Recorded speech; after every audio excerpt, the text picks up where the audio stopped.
你的动画片应该贯穿了大部分人的童年吧？今天就为大家带来一部迪士尼电影《奇幻森林》。男主毛克利在很小的时候，父亲就被老虎杀害，自己流落在森林。幸运的是，黑豹救了他，并在黑豹的引荐下被狼王收养。于是，小毛在狼群中愉快地度过了童年时光。在狼王和黑豹的指导下，他也学会了各种本事和生存技能，人类特有的天赋也渐渐展现。比如，他为自己制作工具，但狼王很不喜欢他的攻击方式。他认为，既然生活在狼族，就应该遵循狼族的生活习性。就在这时，老虎找上门来。当年他伤害了小毛父亲的同时，自己也被火烧瞎了一只眼睛，于是怀恨在心，发誓要把所有人类全部杀光。小毛很清楚，老虎是为了他而来，为了不连累狼王，所以他选择了离开。而狼王为了他的安全着想，想找黑豹把他送到父亲的村庄去。不料黑豹和小毛去往村庄的路上，老虎出现偷袭了他们。黑豹和老虎厮杀在了一起，小毛不小心掉下了河谷。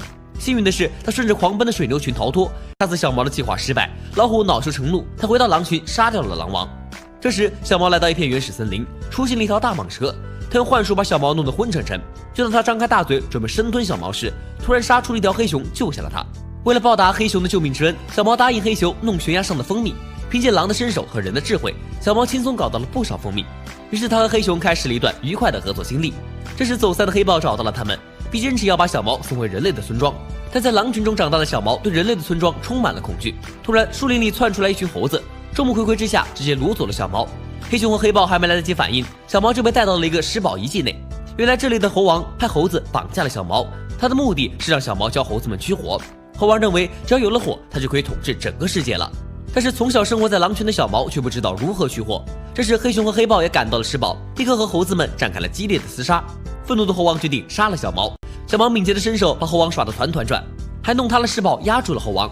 此时小毛知道了猴王遇害的消息，但老虎力量过于强大，自己完全不是他的对手。于是小毛潜入了村庄，偷出了动物都害怕的火把。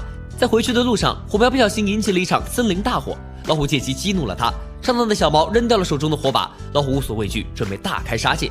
即使黑熊、黑豹和狼群联合起来对抗他，可还是打不过他。千钧一发之际，小毛利用森林的藤条把老虎成功引进了火海。